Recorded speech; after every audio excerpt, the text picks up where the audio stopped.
miarabantsika rehetra dia manonona ny fiadanan'ny tompo Jesosy amintsika raha lasa ranabavy amin'ny tompo mpanaraka ny pejy atonona amintsika rehetra ny plénitude-any ny fahasoavan'ny tompo.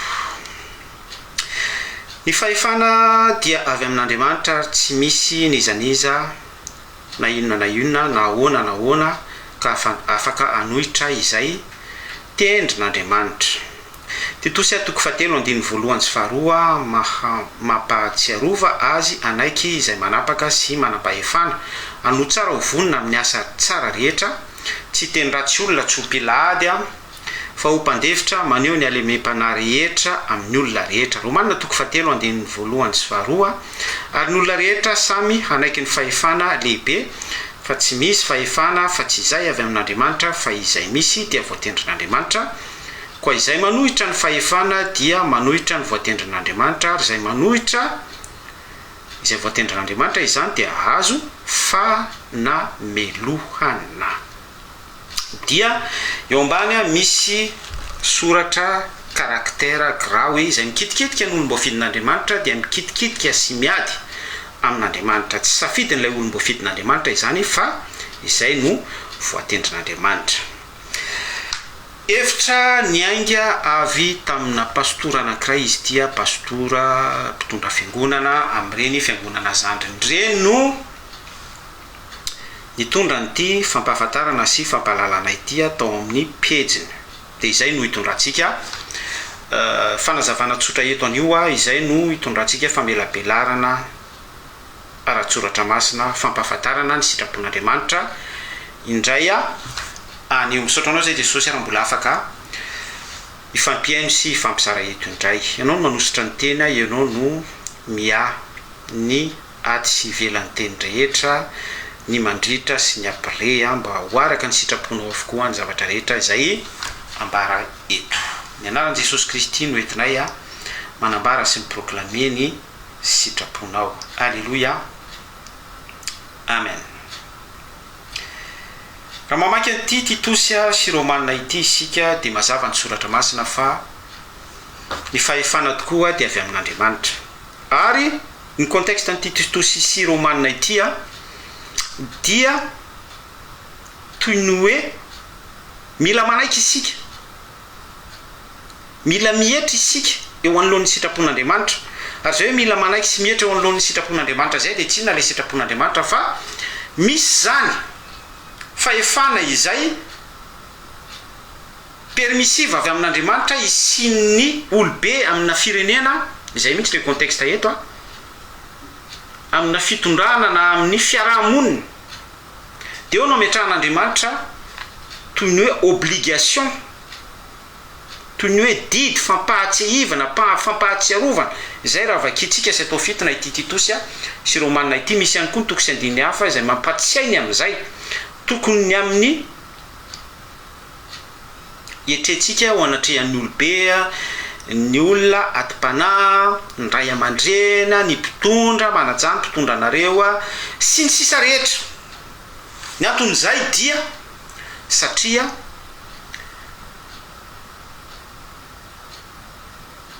ny zavatra misy ety amin'ity tany ity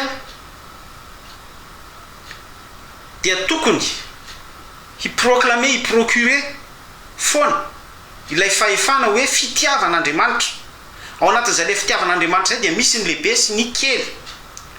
Tahaka ny hoe misy Andriamanitra tsy to amin'ny mahatsotoa azy dia izy ny lehibe, izy ny nahary, izy ny mpahary. Dia misy ny voary izay noariana isika, misy ny anjely sy ny sisa rehetra.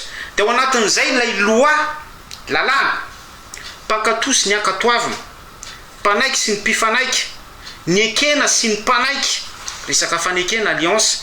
Dia izay no mifamatotra. Dia izay no nambarako teo hoe maneho image kisary ny fanjakan'Andriamanitra. Ekeko tsy laviko fa ny fahefana rehetra dia avy amin'Andriamanitra. Tsy misy fahefana tsy avy amin'Andriamanitra izany. Eny tompoko tena ekeko zany. Raha ilay toko 9 no raisin'ilay pastora teto no vakitsika teo dia manindry sy manapaka mandidy fa tokony anaiky an'izany fahefana izany sika satria avy amin'Andriamanitra ny fahefana ary zaho a dia d'accord hoe ny fahefana rehetra dia avy amin'Andriamanitra fa andao ary hojerentsika oui ny fahefana rehetra dia avy amin'Andriamanitra. Ny zavatra raiky tapisaka ao anatin'ny fisainantsika olombelona na mety ihany koa hoe tsy fahatafitan'ny fampianarana na hoe tsy de ampianarana firy tsy de lazaina firy satria mbola ao anatin'ny système matanjaka ireo mpanjanaka sy mpisitraka mpakatombontsoa de misy ny zavatra zay ahilika izy ireo tsy zarain'izy ireo fa misy ny zavatra zay tsindriny apoheny kokoa amin'ny fizarana ataony tahaka ny tony hoe Titos sy ny Romanina ny vakitsika teo itony sy ny hoe manekeny mpitondra anareo sy ny zavatra rehetra tahaka izany mifampitohy amin'ilay zavatra nylazaiko teo hoe satria misy toe-po ao anatin'izy ireo hoe te hisitraka makatombontsoa sy ny zavatra ohatran'izany fa hojerentsika ao anatin'ity contexte marina tanteraka ity fa hoe ny fahefana rehetra dia avy amin'Andriamanitra hojerentsika ny détail dia mamaly isika tsiraray avy ianareo tsiraray avy hoe raha izany tokoa raha ny famarinana dia misy danger be eto amin'ny fiarahamonina eto amin'izao tontolo zao eto amin'ny firenena malagasy ary miara resy lahatra amiko ianareo.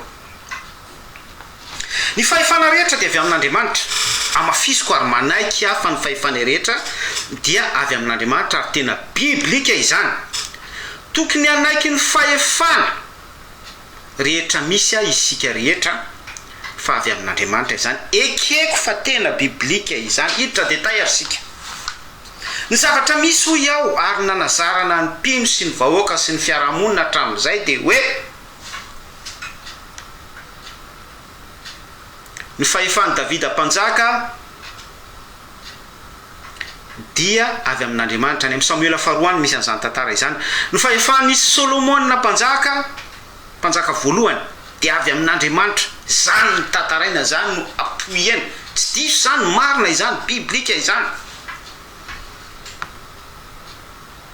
Ny fahefany Noana mboatra sambo fiara dia avy tamin'Andriamanitra. Eny tompoko, aleloia diraina ny tompo. Ny fahefana nanasitrana sy ny namoaka demoni sy ny toy izany rehetra dia avy tamin'Andriamanitra nisy ositra, nisy hery avy any ambony nidina tany anatin'ireny olona ireny nanositra n'ireny apôstôly, mpaminany, évangéliste, docteur sy ny sisa rehetra ireny avy amin'Andriamanitra diraina ny tompo. Fa tsy misy mihitsy miditra détail hoe ny fahefana azony Nebokadnezara mpanjaka Babiloniana papahory tamin'izany vanim-potoana izany bokin'i Daniel dia avy tamin'Andriamanitra.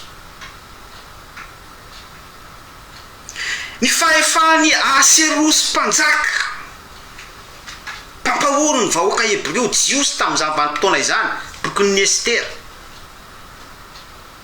dia avy tamin'Andriamanitra permissive avy amin'Andriamanitra. Ny fahefany Farao nanandevo ny vahoaka Hebreo tany Egypte faminaniana nanomboka tany amin'ny Josefa dia avy tamin'Andriamanitra. Tsy misy miapoye an'izany fampianarana izany zany fizarana izany.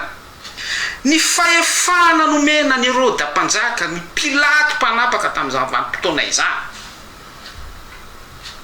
nampahory ny tsaran'i Jesosy Kristy Pilato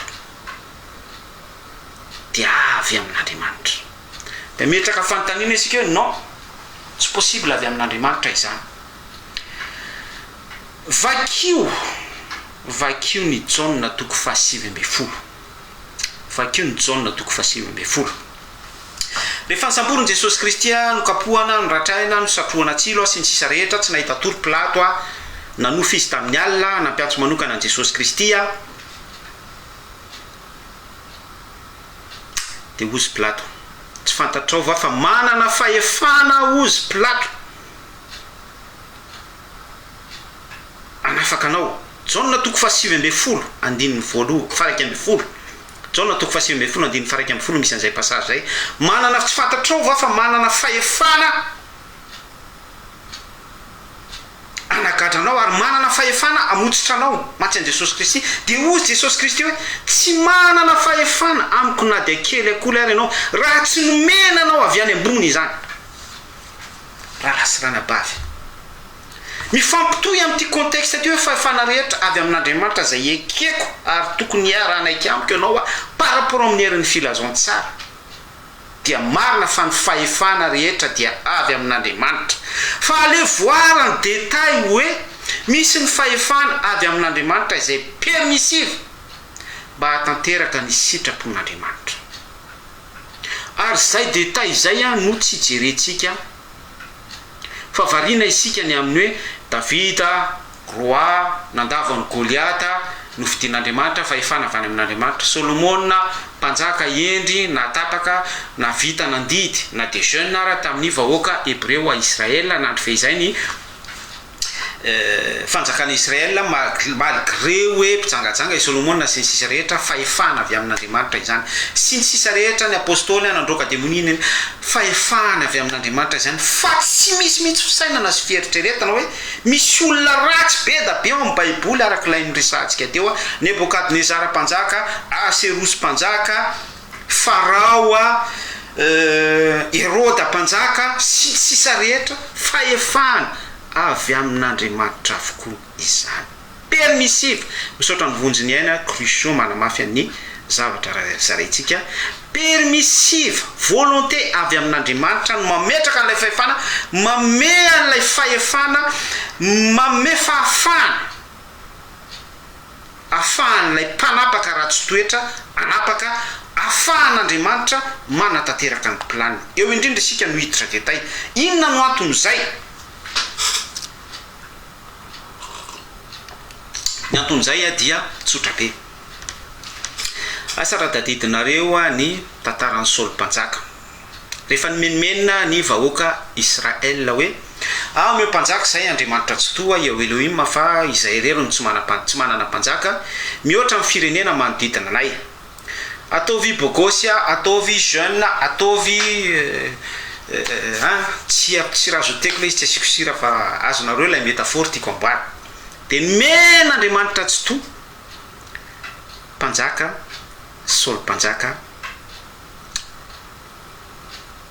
ny vahoaka hébreu selon an'ilay filany selon an'ilay toepon'ilay vahoaka dia io ara ny mpanjaka izay tadiavinareo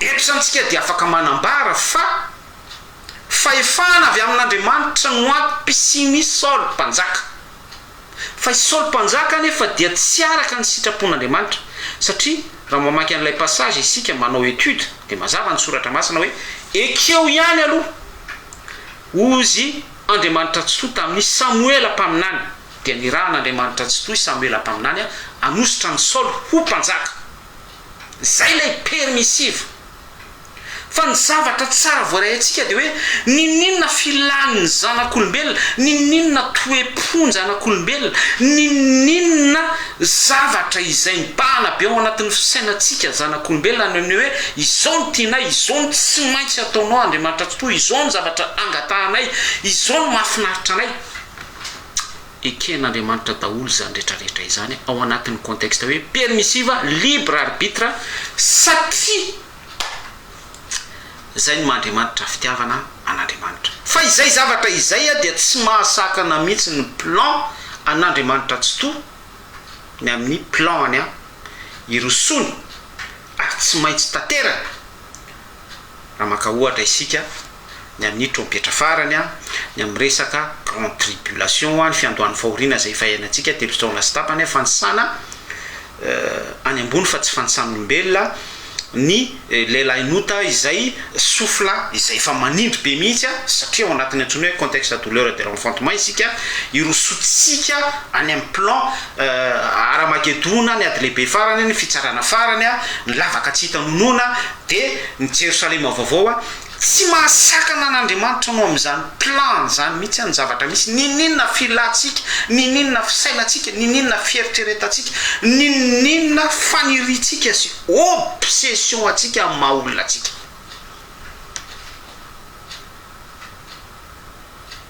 de raha miverina izany isika amin'ny sujet hoe ny fahefana rehetra avy amin'Andriamanitra raha naharaka ny fanazavana ianao eny tompoko eny tompoko ny fahefana rehetra dia avy amin'Andriamanitra ny fahefana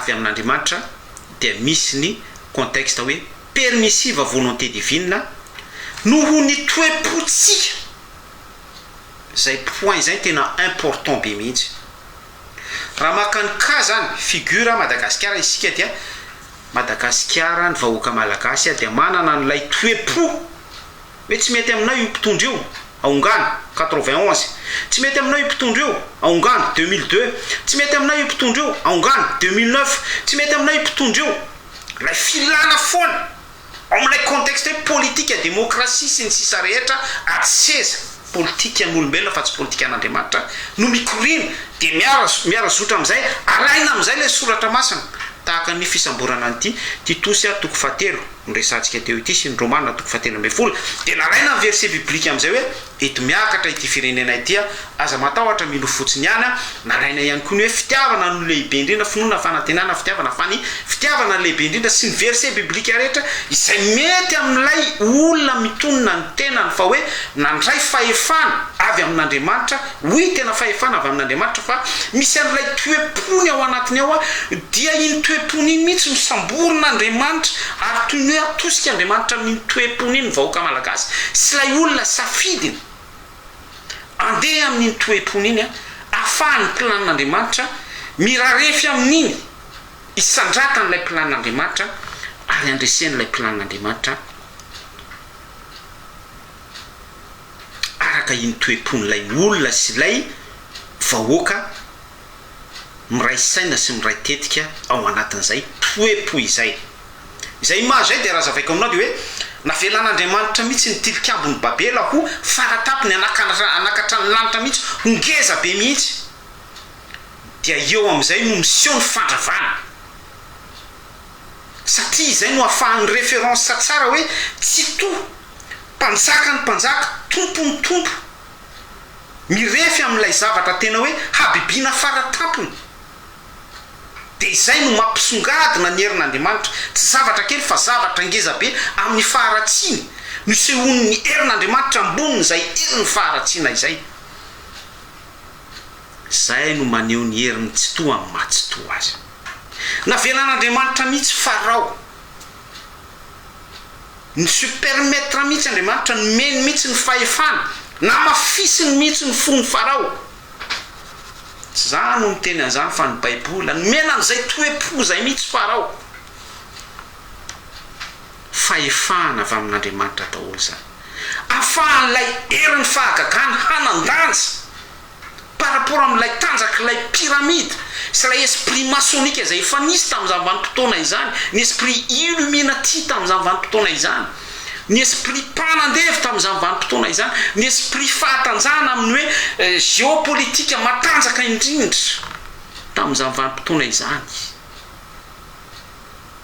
de namen'Andriamanitra ny loe toe-po mihitsy Farao hoe amafisin'Andriamanitra ahafahan'ilay herin'ilay fahagagana sy ilay faminanina sy ilay herin'Andriamanitra anokatra ny ranomasina mena aleo andeha ny olo koa isehon'ny herin'ny Paska isehon'ny herin'ny fanekena isehon'ny herin'ny alliance isehon'ny herin'ny fanavotana isehon'ny heriny Yahweh Elohim mamatsoto azy alleluia par rapport amin'ny zavatra misy ankehitr'io de be da be no manao antso hoe inona no azombara ahoana fa tena miaratsy ny fiainana sy ny sisa rehetra mitady échappatoire sy ny zavatra ohatran'izany rahoviana voatapitra ity fandidina sy hirifiry ity fa zany teny amintsika fa mbola se gonfle io satria le zay le zavatra nazavako teo hoe de plus en plus io se gonfle ho amin'ny faratapony mihitsy ho amin'ny heriny mihitsy tsy izy toy zany de izay no mampisongadina ny herin'Andriamanitra amin'ny mahatsito azy amin'ny matompony tompo sy mpanjaka azy. Amen. Ny fahefana rehetra dia avy amin'Andriamanitra. Atreo zany tsika dia afaka manao conclusion hoe oui, ny fahefana rehetra dia avy amin'Andriamanitra. Solomon mpanjaka, David mpanjaka, ny apôstôla izasianao ihany koa araky ny ositra izay omen'Andriamanitra atsika ao anatin'ilay plan parfait foana hoe misy volonté divine, misy plan an'Andriamanitra mirazotra amin'izay. Ny fahefana rehetra ihany koa dia avy amin'Andriamanitra. Ny resaka isika teo a Farao, ny resaka isika teo Hérode mpanjaka, ny resaka isika teo Aserosia, ny resaka isika teo Nebukadnezara, satria misy plan'Andriamanitra daholo nirazotra tamin'ireny raha ohatra maka ny ka Daniel isika dia ny amin'ny préfiguration an'ny lehilahy nota, ny amin'ny inona le fanjakana anakefatra lay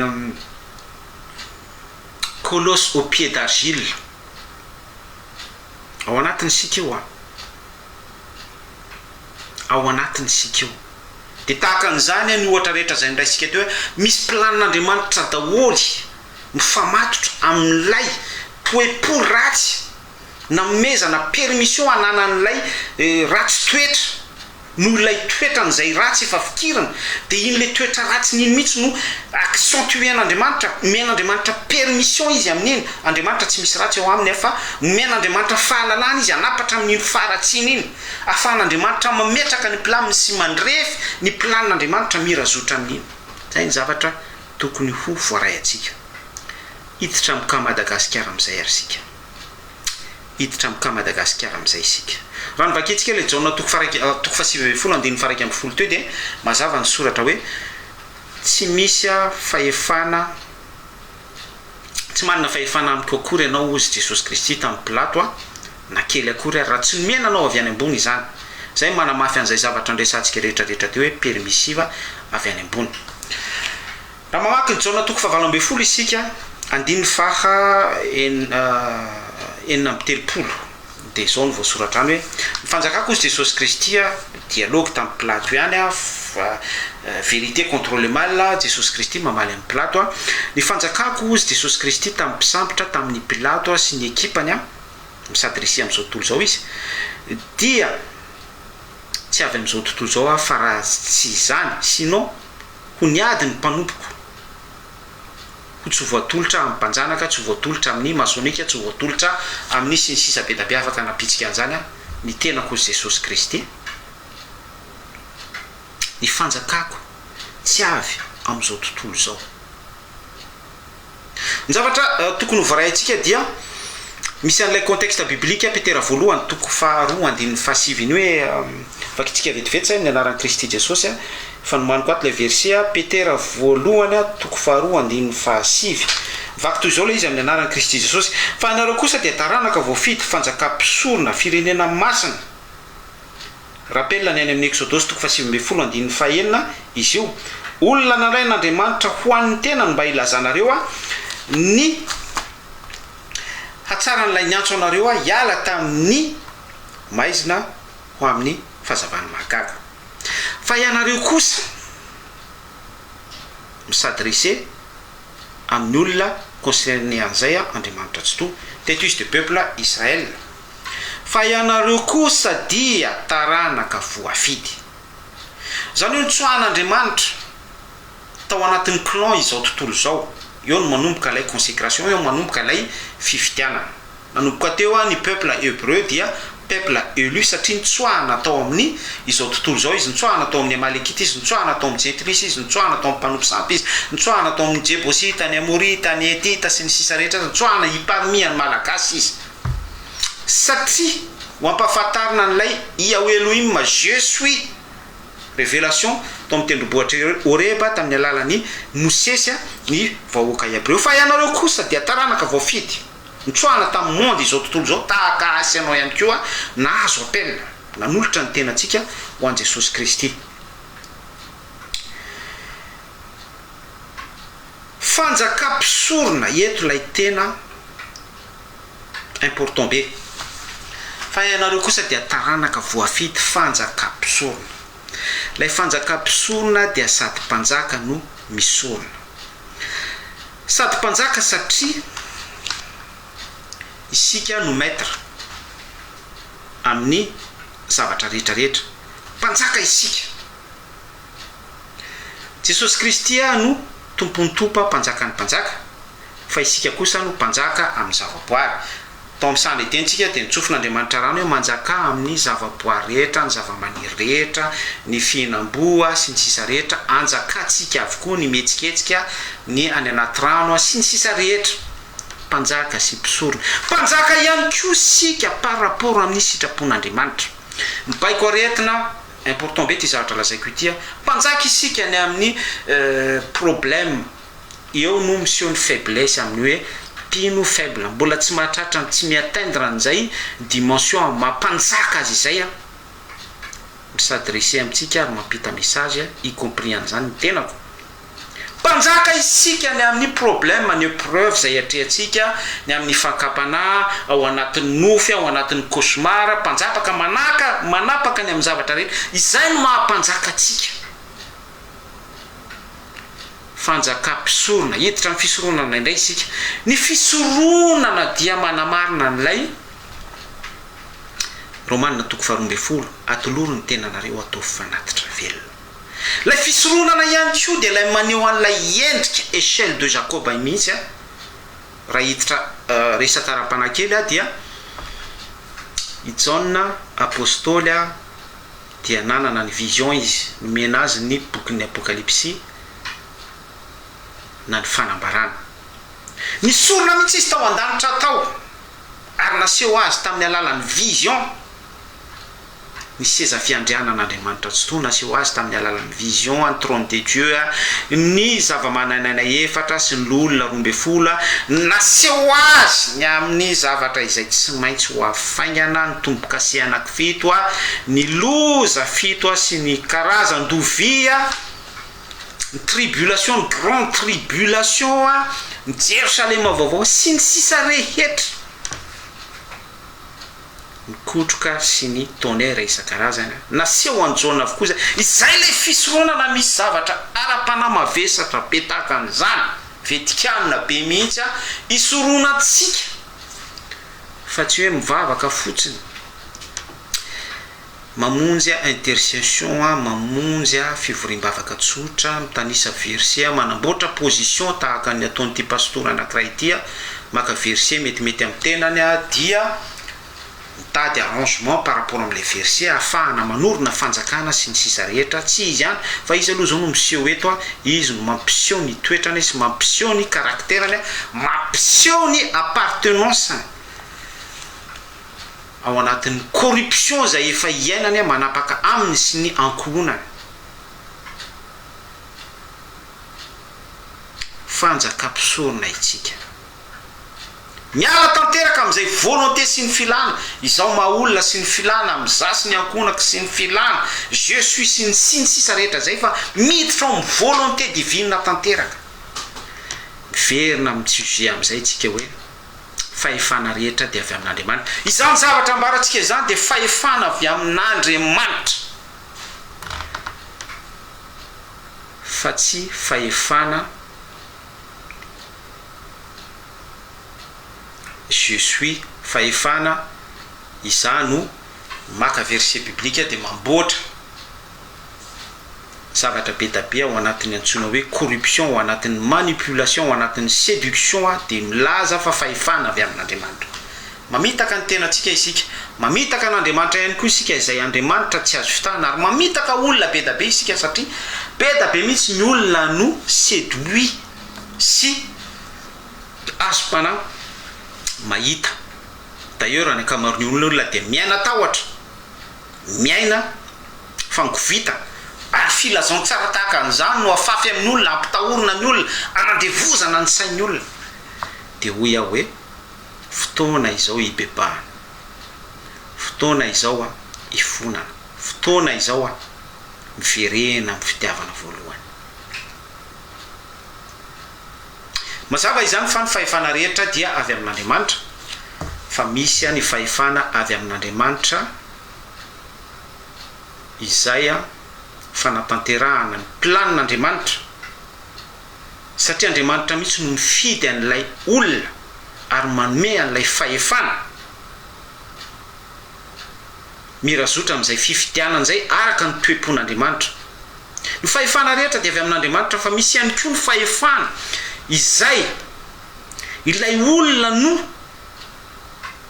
efa manana toetra sy toe-po ao anatiny ao, izay azy egoany, na ihany koa mety hoe misy esprit mianime anazy. Ary raha mahitsy be isika makarakorosi dia hoe lay esprit ny démonie mihitsy no efa ao anatin'ilay olona, dia mafisin'Andriamanitra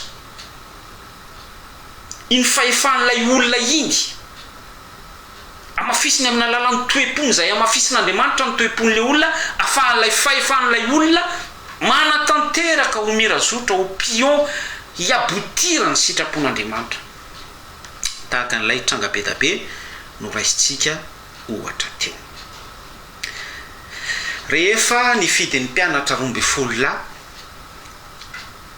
Jesosy Kristy, dia nifidy any Jodasy ihany koa izy. Dia izao no teny Jesosy Kristy, tsy izao va no nifidy anareo 12 lahy, fa ny anankiray aminareo dia eno tsara ity devoly.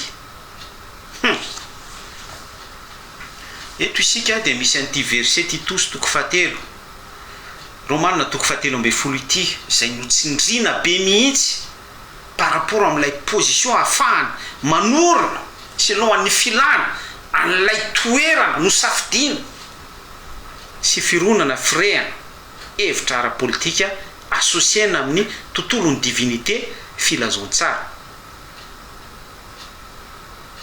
Mezakitsika manome détail isan-karazany. Fahefana rehetra dia avy amin'Andriamanitra. Ny fahefana ny fidianana ny Jodasy maha-apôstôly azy, fahefana zany maha-apôtra izany dia avy amin'ny Jesosy Kristy. Nisy fotoana ny mpianatra nandroka devoly, nandroka démonie, nandroka démonie niaraka tamin'ny mpianatra ihany koa, ny apôstôly ihany koa, i Jodasy.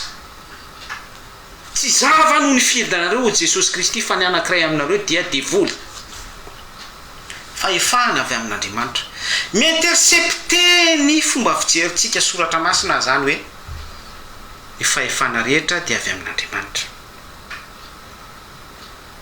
Ary ao anatin'izay hoe fahefana rehetra avy amin'Andriamanitra izay, misy olona manam-pahefana io avy amin'Andriamanitra, fa ny anankiray amin'ireo dia devoly, démonie, ahatanteraka ny planin'Andriamanitra. Mifamatotra daholo sœur sy frère izany zavatra resantsika izany.